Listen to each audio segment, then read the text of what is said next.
What's up, you guys? Welcome back to the YouTube Barber Academy. I am Mr. Eddie Barber, and today we're going to talk about a hard part, leaving the correct amount of weight on the part side, and the way that I would tell you to blend it. If you're choosing to use magic clips, if you want to learn about the half attack, this is the video for you. So let's cover it in detail, and let's get you guys up to speed on how we do this haircut. Okay, we're just going to begin by putting in the skin line. This client came in with short enough hair where it's not going to be a problem. And if his hair was any longer when he came in, we would certainly be removing some of that bulk with a 1 1/2. I can't tell you how important it is to use a detachable clipper in this step instead of your trimmers, because it's going to make your trimmers last a lot longer, and it's actually going to work a lot more efficiently, and it balances well with your electric shaver as well. So make sure that your line is the same on both sides. Make sure that it comes from the same spot on both sides, and you can check in the front of the mirror and just double check. All right, we're gonna get this part situated. I need to know where this part is so that I don't accidentally bring it too high. I need to define my parameters at this point. So I just sprayed a little bit of water, and I'll take a taper comb and I'll just carefully part out the hair. It doesn't have to be absolutely perfect yet, but we want to know where it is so that when I begin to shape the blend, I'm not taking it too high, and I want to leave a little bit of hair on that length. So I'm going to further my debulking step by putting a 1 1/2 on the clipper, moving up the side of the head, and moving away slightly in the parietal ridge area. This is just a debulking step. Nothing needs to be perfect. We're going to go in with the clipper over comb, and we're going to make that blend perfect and connect it well to the top. So the way that I kind of like to look at this is in different phases. So this is kind of part of phase 2. Clipper over comb is like a phase unto itself. We need to use this to remove the bulk, and we need to use this to remove the weight.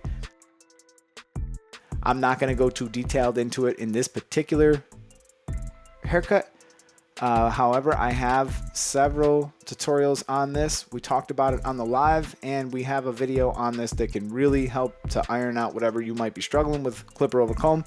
But in this instance, it's actually a little bit easier because I'm actually able to keep the comb still and just slightly tip it out to the length that I want it to, and remove that bulk that I want to remove it. So we just want to make sure that we're not banging into the comb too hard, and don't worry about making it perfect. This is a debulking step. We're just removing weight.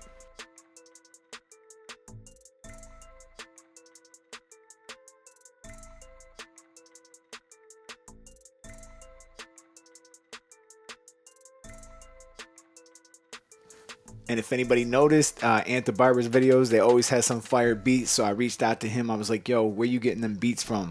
Tito Beats. So that's who's giving me my beats now. So if you guys want to check them out, I put the link in the description. Big shout out to Tito.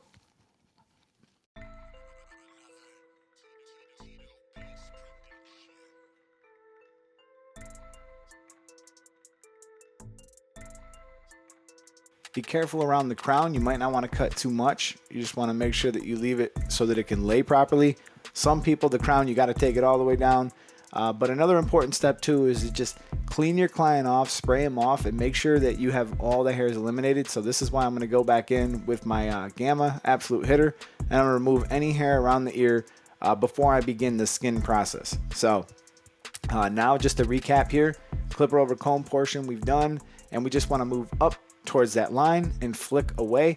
But one of the things I'm talking about in just an extremely important step is to just make sure that this is properly done. Make sure that you don't see no lines or you don't have no issues before you move on to the next step.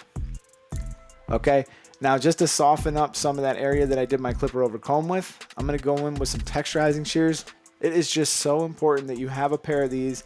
They can really change the outcome of a lot of your haircuts, and they can really smooth out some of that work and just detail it perfectly. But my feeling behind this is before I actually begin through my blending phase, I know that I need to stop once I get up here, because if I got the parietal ridge area looking pretty good, then I know I don't want to manipulate that any further. All I need to do now is I need to connect my blend from the 5-0 to that top area in the parietal ridge. So begin with a half guard on your magic clip or whatever clipper you want to use. Lately I've been using the Gamma Ergo. And for any of you guys who choose to spend any money with Gamma, if you use my code Eddie, you'll save 10% and it helps the channel grow. So I just have this in the closed position and I'm just moving up the side of the head. I jump over to the other side and I want to match this up. So give yourself about an inch, make sure that it's the same on both sides, double check in the mirror, and be as thorough in this step as you were when you put in your original skin line. Now we're going to come up underneath with the open taper. Okay, so remember, with the half in the closed position and the open taper in the open position, it's very, very close in length, and you'll be surprised at how much easier this line will be to get out for you if you've never tried this technique.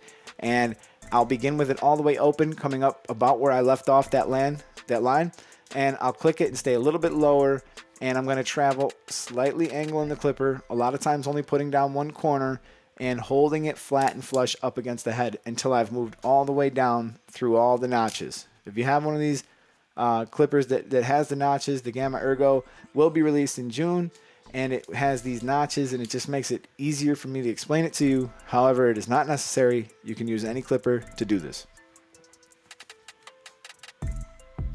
So if there's any residual on your 5-0 line, this is the time where you'll return back to your trimmer, have a trimmer that's set up real close, and remove that bulk. Now we're going to perform the exact same step again with the 1 on the clipper in the open position and moving up with that C motion, just rocking into those upper lengths. Remember, I did a 1 1/2 above this, so this step should actually blend pretty well with the top.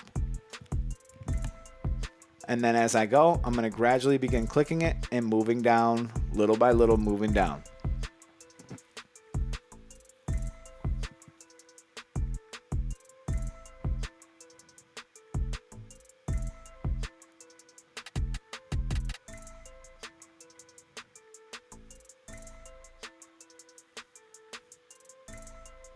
Now, if there's any residual, before I go on, I like to take care of it. If I see anything below where I'm working, it's a part of being thorough.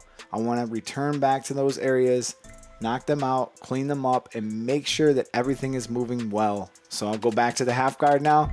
If you got to open it, if you got to close it, do what you got to do to make it blend in with that next step.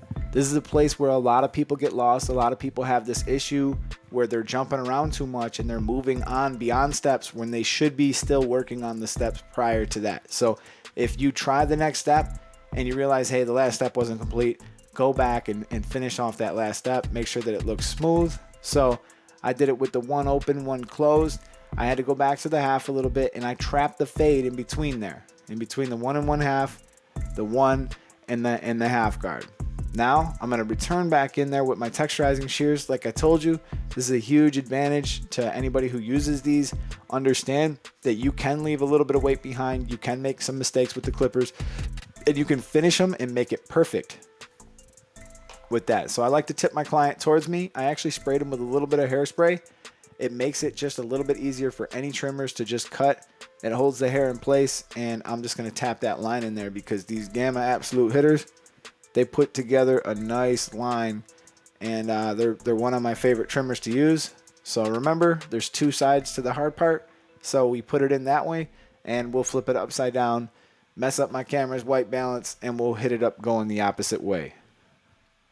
But make sure that the line is nice and clean, and I couldn't help myself seeing a little bit of that overhang right there. I just decided to tap that little piece of the edge off. However, I wouldn't recommend doing this. It's better to save that till the end. So let's go to the other side, and we're gonna perform the same steps. We got that clipper in the open position, and we're going to just rock and roll over it, see what it does. And each time I step down a little bit, I'm gonna close up the clipper some until I have it all the way closed, and I'm just flicking over that little line that I put in, that 5-0 line. And a lot of times, remember, I'm touching it down with the corner, or I got the blade on a slight angle.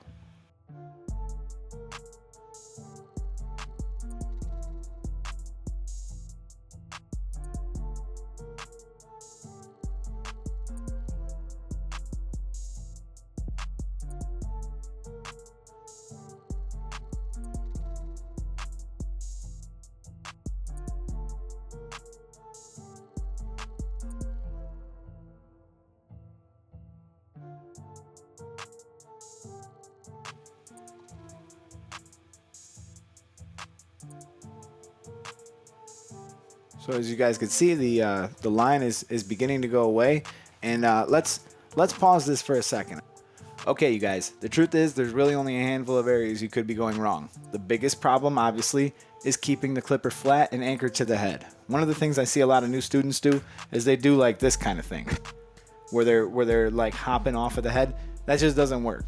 Even when a good barber is using the C motion, he maintains a portion of this clipper on the skin at all times because it steadies you and it makes it so that your clipper cuts come out more accurate.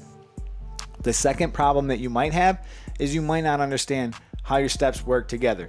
And if that's the case, you need to understand your fade scale. So let's just do a quick fade scale. All right. I did clipper over comb, so I'll just put CC to the top, right? So all I really needed to do was I needed to blend to a 1.5 close from my skin line. Okay, which I put in with a trimmer. All right. So a 1.5 close, what could I take into a 1.5 close? And the answer is a 1 open. What could I take into a 1 open without creating a line? The answer is a 1 closed. What could I take into a 1 closed without putting in a line? Half open. And what can I do? A half closed. And what could I do in between these next two steps? Open taper, close taper. Okay, so here's just a quick skin. Here's just a quick skin to 1.5 progression, and you understand that if you're struggling on this step with the 1 open, okay, maybe you got to jump down to the 1 closed, or maybe you got to move back up to the 1.5. You trap the fade in between these 3 steps, and you eliminate the problem. Okay, if you're struggling down here, you trap the fade in between 3 steps, and you eliminate the problem. This way, you at least understand what your neighboring guard is on the top and what your neighboring guard is on the bottom. And if you do get lost, you stay in between those, you figure that out, and then you move on. But if you still got issues down here, you got no need to be up here yet. So return back to that step and knock it out. Back to the video. So as we begin to finish off this last little bit, we're going to jump back over to the 1. Got the 1 open, and we're going to begin knocking out the rest of that bulk, the rest of that line. And you're going to see this side starts to come out really smooth. Now, with these hard parts, there's always an area that comes out a little bit easier than the rest. More often than not, the side with the part on it comes out super easy, super smooth.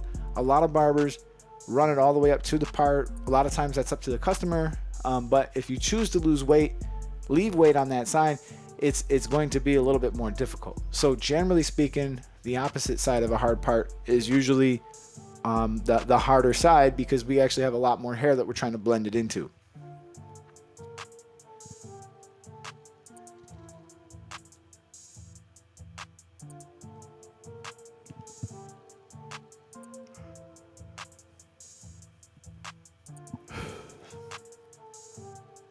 Okay, we're up to the 1 1/2. We got it open, and we're gonna begin closing that slightly. So even though I use the 1.5, the 1 1/2 on, so even though I use the 1 1/2 on my detachable, I can now come back with the clipper that I'm blending it with, and I can rock out this step.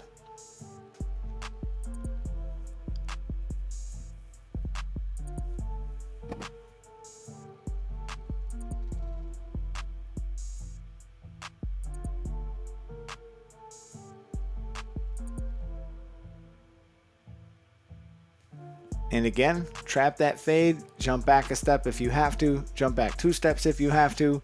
Make sure that you're getting all that done. And understand that there's a fair amount of overlap between each clipper blade. So a 1 1/2 guard on here in the open position is going to be, you're going to be able to move into that with it in the closed position or halfway into the closed position. A 1 open is going to be relatively similar to that 1 1/2 closed step. So there's going to be a little bit of overlap there. A half open is going to be relatively the same as a 1 closed. So as long as you understand this, you can really use it to your advantage. But eventually there'll be that moment where it all clicks and it all makes sense. Now notice how I have these texturizing shears kind of tipped up. Part of that is because I wanted you guys to be able to see what I'm doing, but the other part of it is that I wanted to be able to eliminate those dark spots that were very specific, and I didn't want to take it across the whole thing. So I was just kind of using that, so I was only using a portion of that blade to remove that bulk. But other than that, the blending portion of that is done. Piece of cake, and we'll just go ahead and we'll further this detail. Now, one place where I see a lot of people get in trouble is they go back to do a lot of the detail work.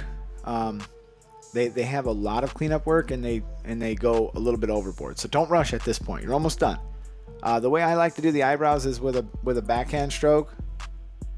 It's sort of like a reverse backhand stroke on this other side of the eyebrow. Most people who are right-handed, they'll find the client's right eyebrow very easy to do, and they might struggle with the client's left eyebrow. So that's why you got to practice your strokes. You have freehand, backhand, reverse freehand, reverse backhand. So you need to master all 4 of your strokes with your straight razor, and then you'll be able to perform really, really nice. Both fades, beards, and eyebrows. You'll be able to perform really nicely with these techniques. And my general approach to the eyebrow is I don't like to make eyebrows look too skinny or like look too perfect, but it's really all up to the client. So if the client asks me, to do a little bit more, then I of course will. But again, be careful under their eyebrow, because that is their eyelid, that is their eyeball, and the last thing you want to do is to accidentally cut that. That skin is very thin, and we want to make sure you're stretching the skin a little bit. I like to go back in with some shears and knock out any of that little hair that sticks out, and just make sure that I've detailed that really good.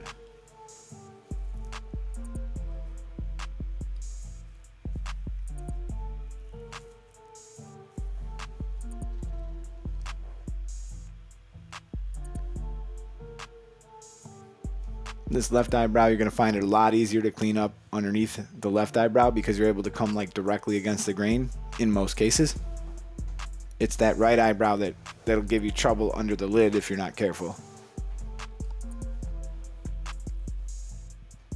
And once I'm done with the eyebrows, I'm constantly checking them in the mirror. I'm just kind of checking for shape, making sure they look consistent across both of them, and just make sure it's all good. And if you have any further adjustments, just look at them in the mirror and go back in there. But that's pretty much it. I'm just going to go through, line them up, and he's pretty much done. So if you guys want, we can dive into this a little deeper on the live. I'm about to run that. But let me know what you guys thought. Let me know if you learned anything, if you like the tutorial, if you like this style of tutorial. I'm looking to change it up because I haven't really been getting a lot of views on the ones where I really got thorough. So maybe you guys want a little bit lighter tutorials. I don't know. Let me know in the comments what you guys think. And this is the YouTube Barber Academy. I'm Mr. Eddie Barber, and I'll see you in another video. Peace. Wait a minute, before you guys go, I want to invite you to hit that bell, hit subscribe, and stick around, because we're going to go live all the time. It's far more interactive. It's a lot more intuitive. You'll learn a lot more, and we'll go through this video and many others as we continue to grow. We build off each lesson from the last week, so don't miss out on that opportunity. It's free, it's fun, and we're going to have a good time and a lot of guests, and we do giveaways. So I encourage you guys, hit subscribe. Other than that, man, thank you for watching, and I'll see you in another video. Peace.